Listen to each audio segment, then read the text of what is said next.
¿Qué está pasando entre el presidente de Estados Unidos, Donald Trump, y su par ucraniano, Volodymyr Zelensky? ¿Europa se está distanciando de Estados Unidos? Son preguntas que surgen por estos días a raíz de lo que ocurrió entre el presidente Trump y Zelensky en la Casa Blanca. Para acercarnos a las respuestas, hoy tenemos invitado al periodista y escritor Nacho Montes de Oca, quien ha seguido de cerca las conversaciones entre Estados Unidos y Ucrania, así como la respuesta de Europa. Bienvenido, Nacho, y gracias por tu tiempo. ¿Qué tal? Como siempre es un gusto. Muchísimas gracias, estamos muy agradecidos en el Pan Am Post. Yo quisiera comenzar con el episodio justamente de la Casa Blanca, porque bueno, vimos la humillación que Zelensky atravesó en este lugar y mi pregunta para ti es, ¿qué necesidad tiene él de seguir insistiendo a Trump, el presidente Donald Trump, si sabemos que en la Comisión Europea se habla de blindar a Europa con 800.000 millones de euros en gastos de defensa? Y además, recordemos que el pasado fin de semana Reino Unido firmó un préstamo por más de 3.000 millones de euros a Ucrania. Es decir, parece no faltar dinero ni apoyo. Pero igual Zelensky sigue hablando de retomar las conversaciones con Trump. Y este último así lo mencionó en su discurso de Estado de la Unión hace pocas horas. Repito la pregunta, ¿qué necesidad tiene el presidente Volodymyr Zelensky de insistir tanto con este acuerdo con Trump? Tiene dos respuestas posibles. La primera es que desde el punto de vista militar hay instrumentos que solamente tiene Estados Unidos, particularmente las armas de largo alcance. El ATACMS es uno de ellos, es uno de los más efectivos, el HIMARS, y junto a ellos la información de inteligencia. Estos, para que se entienda, estos proyectiles tienen una precisión extrema y una potencia muy grande. Justamente hoy estos sistemas han quedado casi inactivos o ineficaces porque Trump avanzó aún más en el bloqueo a Ucrania y le cortó la información de inteligencia. Si uno no pone las coordenadas adecuadas, un proyectil puede caer a 2 o 3 kilómetros o a 400 metros y ya no ser efectivo. El otro problema, se pueden reemplazar con los Scalp o con los Storm Shadow, que son el mismo misil pero fabricado por Gran Bretaña y Francia, pero tienen componentes de Estados Unidos, con lo cual también quedan inhabilitados. Y lo mismo sucede con bombas de precisión, etcétera. Son cosas que solamente está proveyendo Estados Unidos y que Europa no fabrica en igualdad de cantidades o no lo fabrica. Entonces ahí hay un punto clave en donde Ucrania necesita a Estados Unidos. La otra posible respuesta es que Zelensky lo que está tratando de evitar es un derrape de Trump para que no termine de irse para el lado de Rusia. Es decir, contener una fuga o no darle los motivos, y pareciera que la humillación del Salón Oval buscó eso, no darle motivos a Trump para justificar que vaya hacia Putin diciendo Zelensky no quiere la paz. Agrego un dato. El acuerdo que se iba a firmar no tenía ningún aspecto militar ni ningún aspecto político estratégico. Era una simple transacción de recursos, no solamente de tierras raras. Eran recursos de todo tipo, minerales, de hidrocarburos, etcétera. Lo que Zelensky le pedía era que no firmaran solamente un acuerdo económico, y por eso fue. Le dijo, yo no tengo ningún problema, de hecho, yo ofrecí, dijo Zelensky, en mi plan para la victoria, cuando viajé en octubre a Estados Unidos, yo ofrecí recursos naturales por financiamiento, pero lo que necesito son seguridades, porque se firmó el acuerdo de Minsk en el 2015 y volvieron a invadir en el 2022. Y entonces tenemos del otro lado a Putin. Básicamente lo que le dijo Zelensky, y por eso fue, si no me das seguridad, lo otro que me des simplemente se va a gastar en una nueva guerra. Si queremos paz, tenemos que armarnos, pero también tengo que tener un padrino político. No te vayas del lado ruso y por favor definite. Así se podría, si se quiere, hacer más íntima la contestación de Zelensky a Trump. Bien, hay algo que también es muy interesante. Publicaste un artículo que hablaba sobre el posible divorcio, de esta idea de que Europa Mm. se está divorciando de Estados Unidos. A quien no lo ha leído, los invito a hacerlo. En tu cuenta de Expo está el link. Y eso podría, mencionabas que eso podría terminar arrojando, bueno, esto te lo digo yo, corrijo, quizás eso podría terminar arrojando al continente a brazos de enemigos, como bien mencionabas en la respuesta anterior de Estados Unidos, porque también hay algo ocurriendo en paralelo, y es que Trump también está ordenando la salida de organismos como la Organización Mundial de la Salud, Ujú, ¿sí? Y el Acuerdo de París, y eso deja espacios vacíos dentro de instancias como la ONU. Y es ujú. importante destacar esto porque un régimen como el régimen comunista chino que no encuentra contrapeso en estos escenarios podría estrechar vínculos y expandir su ruta de la seda. Eso por un lado. Ujú. Em, Son movimientos de Trump que a simple vista pueden parecer erróneos. Esto poniendo en la balanza estos espacios que está dejando la ONU y quizás son oportunidades para China, mencionando esta enemistad que empieza a tener con Ucrania. Pero, ¿crees que todo esto podría esconder una estrategia realmente favorecedora para Estados Unidos? Lo que sucede con los países que avanzan en liderazgos carismáticos como Estados Unidos, porque aquí tendríamos que ir a la sociología más que a la ciencia política, es que las decisiones dependen no de un cuerpo colegiado como es un gabinete y se quiere también un parlamento, sino que dependen del líder. Entonces aquí tenemos que apilar a una pregunta o una repregunta. ¿Es que Trump tiene una estrategia o Trump se está moviendo de acuerdo a sus propios intereses y no a los intereses de Estados Unidos? ¿Y a qué me refiero con esto? Ujú. La lógica indica que si Estados Unidos se va a enfrentar con China, lo más inteligente sería agruparse con sus aliados, es decir, con la OTAN, no pelearse, Sí. no ir a buscar a Rusia en lugar de atender un pedido de los europeos. Y acá está lo que hablabas vos del divorcio, que es si los europeos están diciendo que no solo se trata de Ucrania, sino que se trata además de la seguridad europea. Entonces, no tiene sentido contradecir a Europa y además, por ejemplo, cargarle con un 25% de aranceles e iniciar una guerra comercial, si vos lo que necesitas es precisamente fortalecerte y siempre una coalición va a ser más fuerte que inclusive el miembro más fuerte de esa alianza.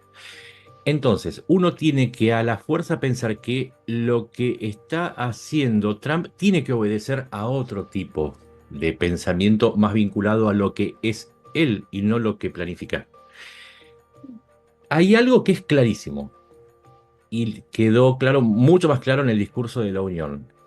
Trump y en particular su vice Vance tienen una identificación creciente respecto al estilo de gobierno que desean para sus respectivos países, ¿sí? Con Putin. Es decir, un gobierno regido por un poder fuerte, altamente aislado del entorno, que de por sí proyecta una fuerza, pero que además no esté regido ni por alianzas ni por organismos multilaterales que le pongan un freno a, a sus planes de proyección de poder. ¿A qué me refiero con esto? Que, por ejemplo, Trump hace cosas que uno dice son irracionales, pero no son irracionales. Por ejemplo, decir, quiero quedarme con Gaza, como es lo que dijo. Eso va contra el derecho. Quiero sacar a los gazatíes, 2 millones de gazatíes. Eso va contra el derecho internacional y el derecho humanitario. ¿Cuál es la autoridad de aplicación de ese derecho humanitario? La Corte Penal Internacional, es la ONU con sus resoluciones que le asignan este terreno a los palestinos, etcétera. Lo que está haciendo Trump es lo mismo que hizo Putin en su momento, es tratar de desarticular todos los acuerdos internacionales, todas las trabas que le impiden llegar a la consecución de sus planes y a su vez imitar un tipo de modelo de país que no tiene alianzas, sino que tiene países sujetos. Vos me estás hablando desde Panamá. Y entonces yo te digo, ¿qué sentido tiene reclamar el canal de Panamá, siendo que Panamá es un aliado estratégico en la región, no solamente por el canal, sino porque por su posición y por su relación con los Estados Unidos, lo último que se tiene que hacer es buscar un enemigo en un aliado? ¿Qué sentido tiene atacar a México? ¿Qué sentido tiene atacar a Canadá, que también es parte de la OTAN? ¿Qué sentido tiene atacar a Europa? Precisamente al cortar esos lazos, lo que está haciendo Trump es expresar más puramente el tipo de modelo que quiere para Estados Unidos. Un poder fuerte que tenga un vínculo con los otros países, que sea de sumisión y sujeción, y con eso podemos volver tranquilamente a al Salón Oval y explicar con mayor eficacia qué es lo que hizo Putin, perdón, qué es lo que hizo, me hizo un fallido, qué es lo que hizo Trump con Zelensky, lo que le pedía. No era recursos naturales. Eso no va a cambiar la economía de Estados Unidos.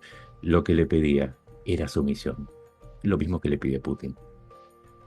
Sí, ahí quiero volver. Justamente qué bueno que comentaste lo del Salón Oval de la Casa Blanca, porque hay un mensaje de Zelensky, de hecho Trump también lo mencionó en su discurso del Estado de la Unión, y es que el presidente ucraniano pide retomar las conversaciones con Estados Unidos Ujú, para firmar este acuerdo e incluir ahí un intercambio también de prisioneros y una tregua aérea con Rusia, perdón, que justamente Vladimir Putin se encargó de responder en las últimas horas con un bombardeo a varias ciudades, incluyendo, ujú. incluyendo Kiev, incluyendo Kharkiv, si no me equivoco. Entonces, ¿por qué podríamos aseverar que el mensaje de Zelensky también tiene varias capas? Podríamos hacer esa afirmación. ¿Y qué Sí. capas crees que tiene en ese caso?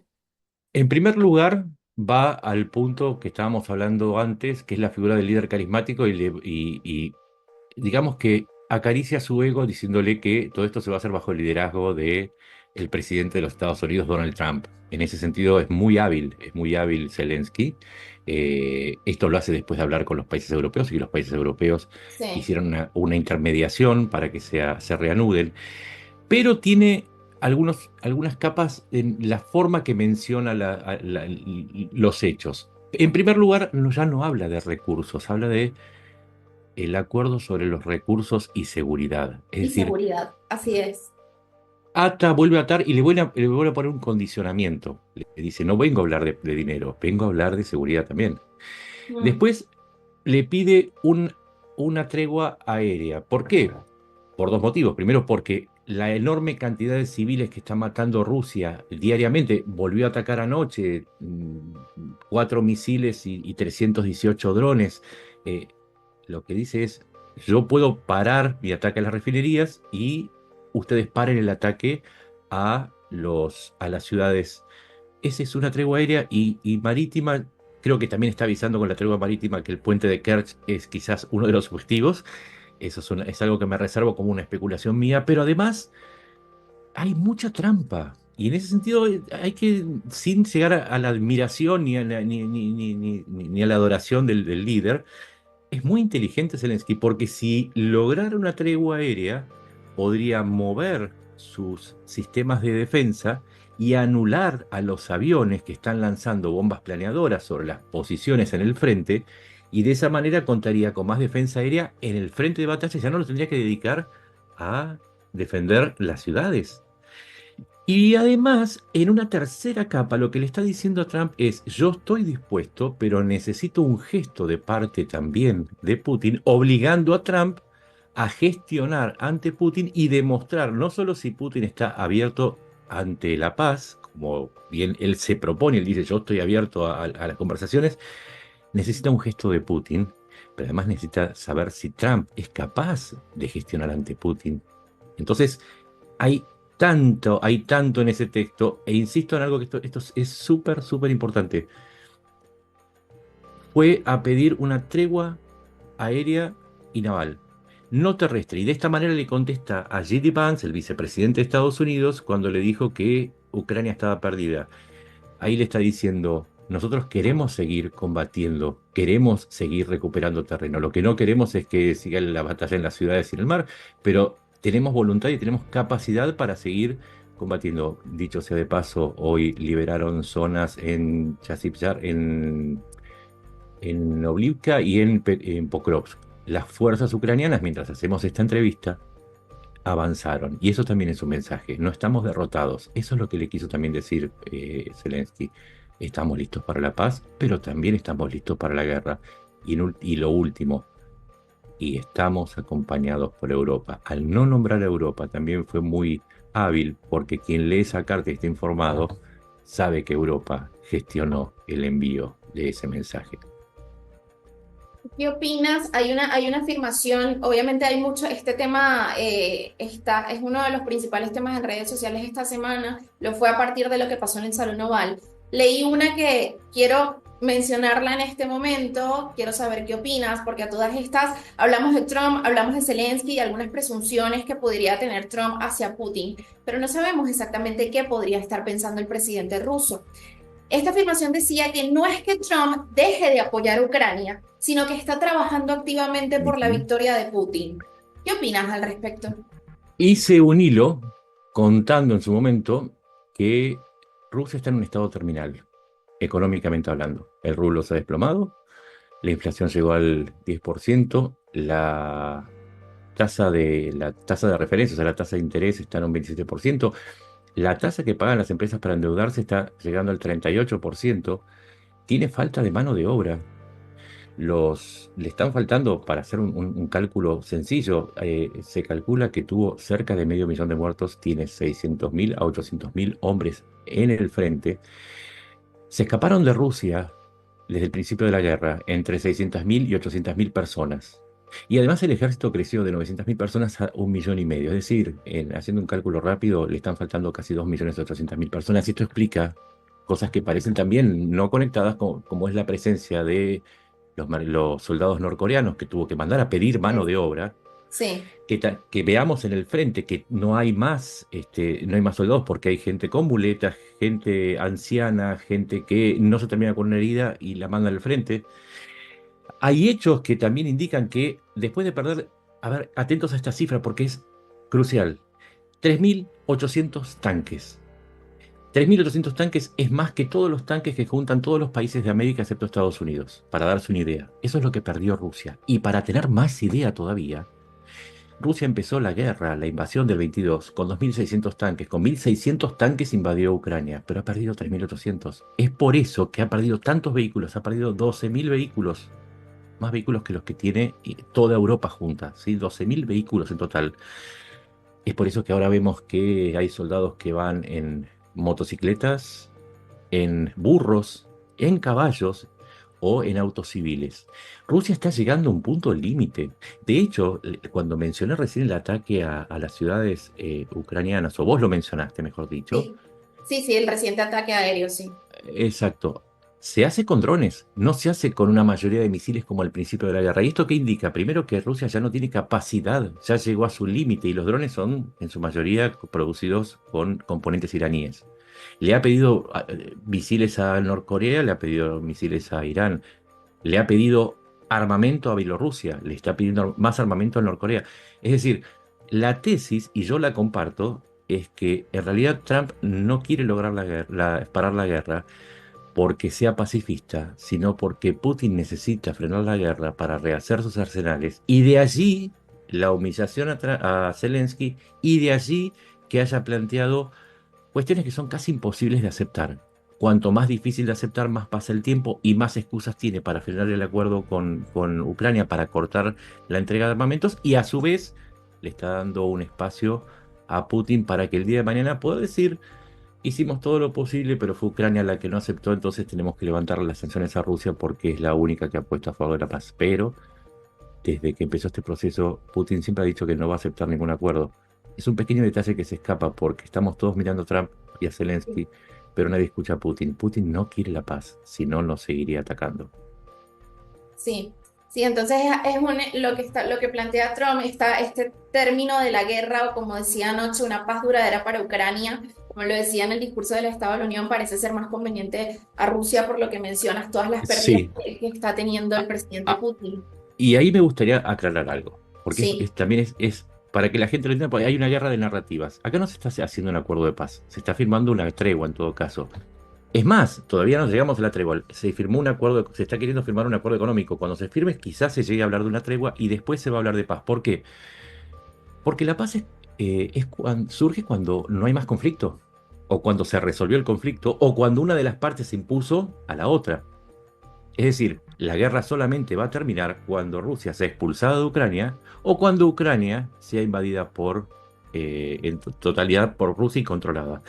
Mientras tanto, no podemos hablar de paz. ¿Y por qué tampoco no podemos hablar de paz? Porque Ucrania le está pidiendo a Rusia que le pague una compensación que llega a los 600.000 millones de dólares por toda la destrucción que provocó. Y además está pidiendo que le devuelva, y estas cifras son tremendas, 240.000 personas, la gente no lo sabe, hay 240.000 personas que fueron tomadas, secuestradas en los territorios ucranianos y fueron llevadas a Rusia, a lugares tan distintos como Vladivostok. Y no lo digo yo, lo dice la ONU.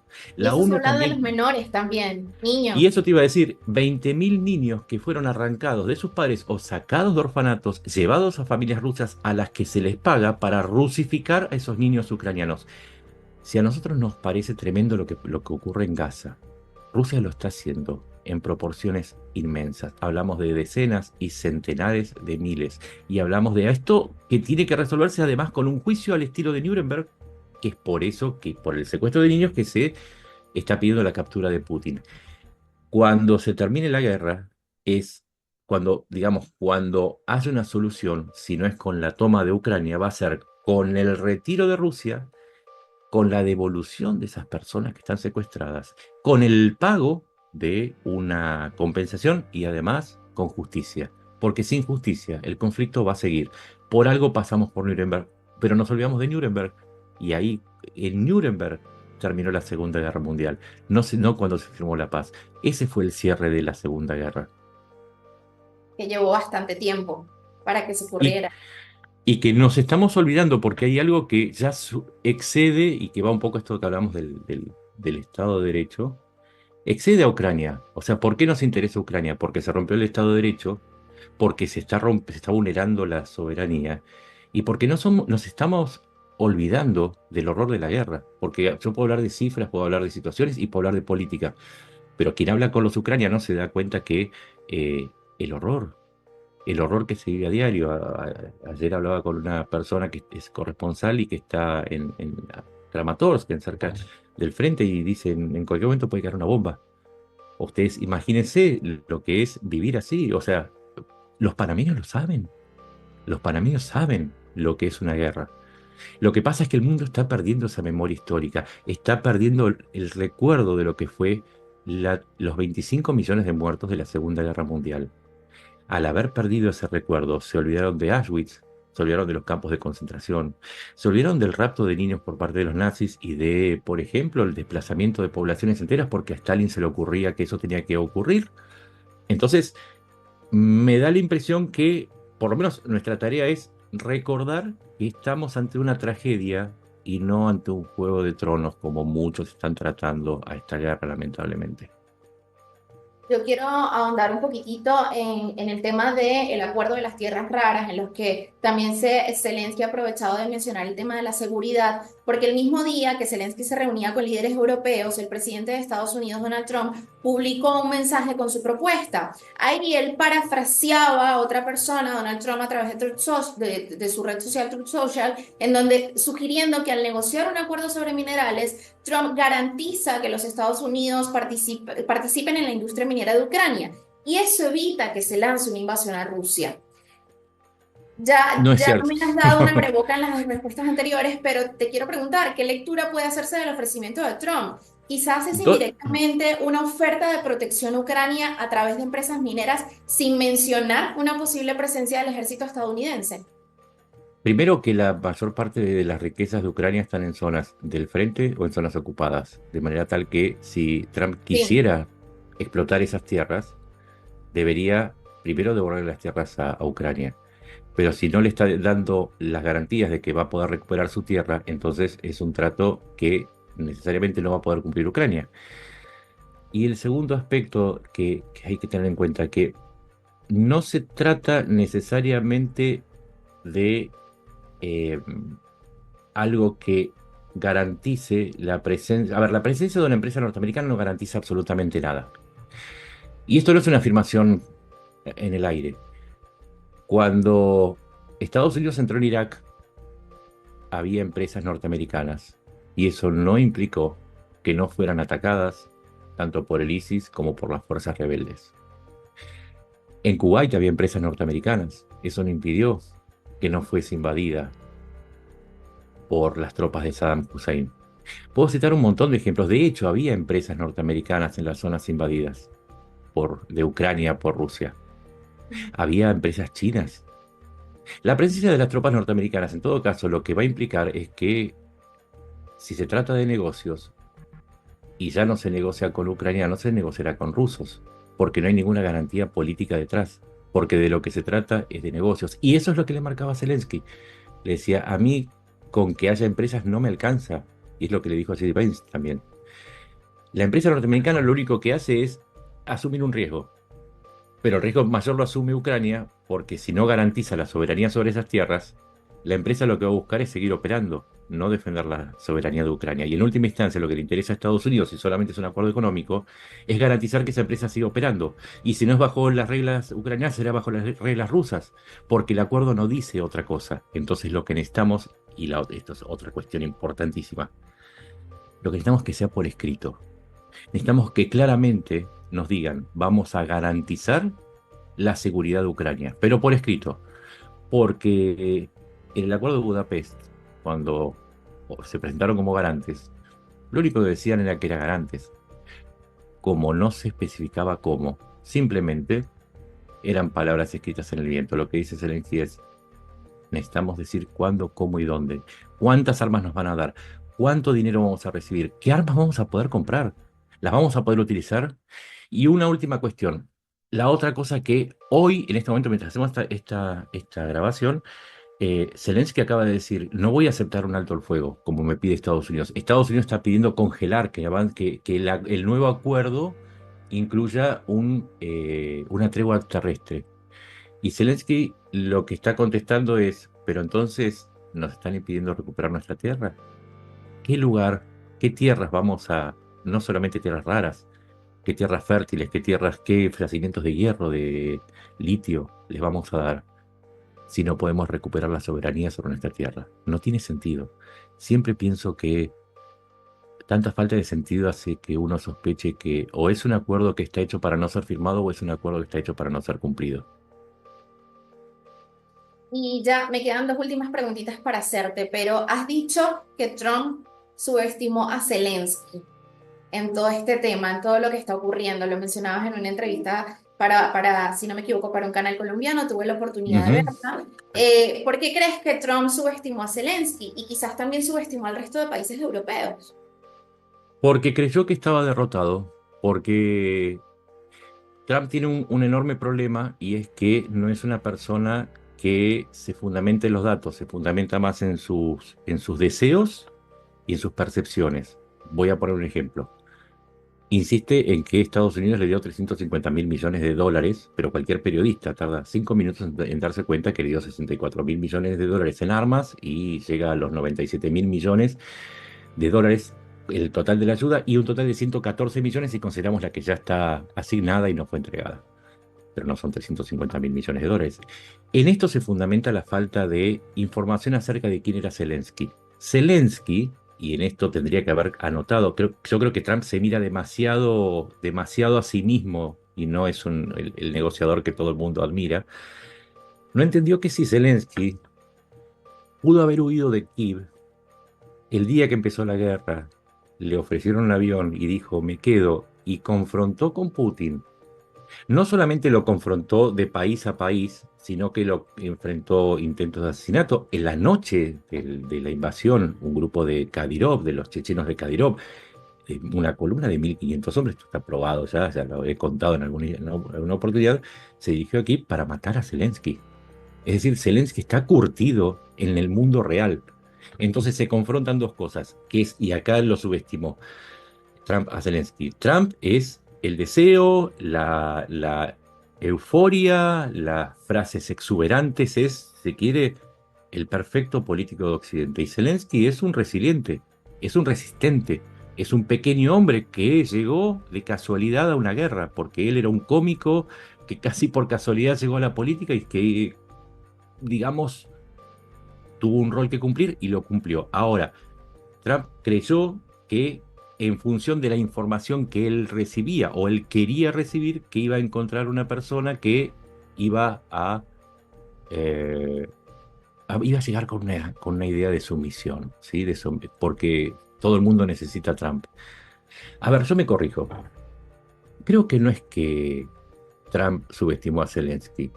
Yo creo que Trump subestimó a Trump y su capacidad para ser un gran negociador y se encontró con una persona que no tiene nada que perder, porque si Zelensky pierde, no le queda nada. O mejor dicho, tiene todo para perder. Acá en el campo argentino tenemos un dicho es, si no querés que te muerda, no dejes a un perro sin salida. Zelensky no tiene salida. Y ahí está quizás la otra parte de la subestimación.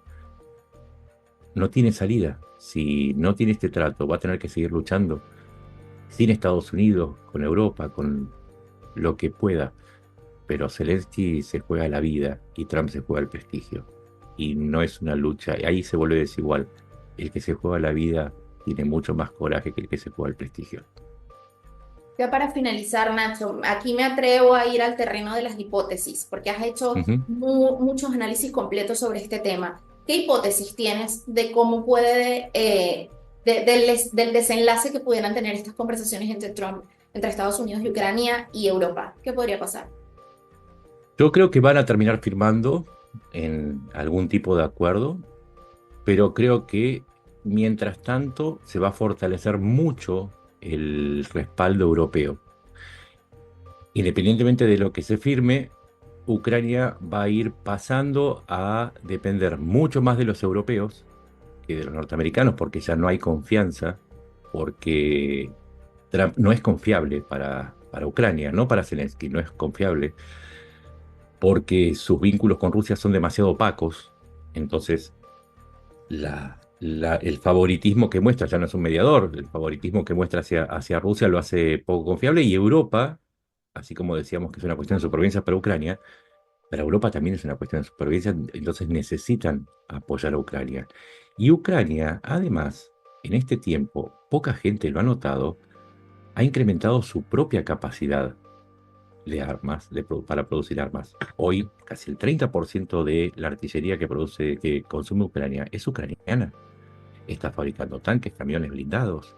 Los drones que atacan y que redujeron en un 25% la capacidad de refinado de Rusia son ucranianos. Está desarrollando misiles balísticos.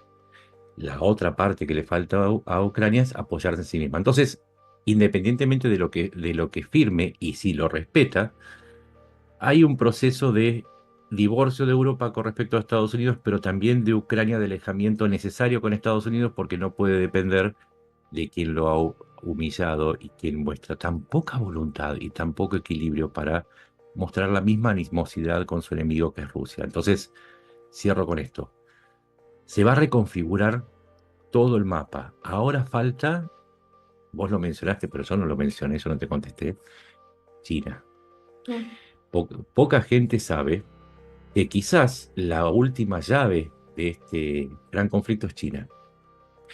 China insiste en que Rusia tiene que respetar la integridad territorial de Ucrania. Nunca reconoció las anexiones ni de Crimea ni de los territorios que se anexó en septiembre del 22 Rusia.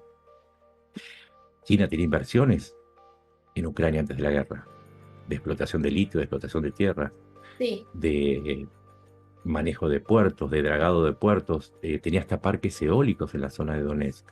Pero además China es la que le dijo a Rusia junto con India, no podés usar armas subnucleares en este conflicto. China es la que sostiene a Rusia, y si China le dijera a Rusia, tenés que irte de Ucrania o yo no te vendo más nada, el conflicto se termina en 2 minutos, salvo que Trump le diga, entonces yo te apoyo. Quizás ese es el otro gran juego que está detrás de todo esto. Falta China. China hace silencio, y cuando China hace silencio uno tiene que prestar atención mucho más a ese silencio que a lo que diga China cuando está hablando. China es un misterio, es una potencia silenciosa que en el caso de Ucrania todavía no habló, y creo que en algún momento va a hablar. Y me parece que va a ser mucho más definitorio lo que haga China que los juegos que haga Trump, porque los juegos de Trump, analíticamente, no los podemos prever, y es como una especie de ruleta. Trump está jugando a una ruleta rusa en Ucrania. No sabemos qué va a suceder. Lo que sí tenemos en claro son dos cosas. Uno, el mundo ya no va a ser nunca más como era antes del año 2022. Y lo segundo es que Ucrania, Europa y Estados Unidos ya están divorciados. Ya se produjo. Hay que ver ahora con quién se casa Europa. Si es con China, si es con Turquía, si sale con los países árabes. o si sencillamente se pone tan bonita como para ser deseada por todo el mundo. Lo que es cierto es que Trump se casó con Rusia, o por lo menos está teniendo un romance demasiado tóxico para el mundo. Bien. Muchísimas gracias, Nacho, por estos minutos. Fue muy valioso tu análisis. Lo esperábamos con ansias por todo lo que está pasando. Muchísimas gracias de parte del Pan Am Post.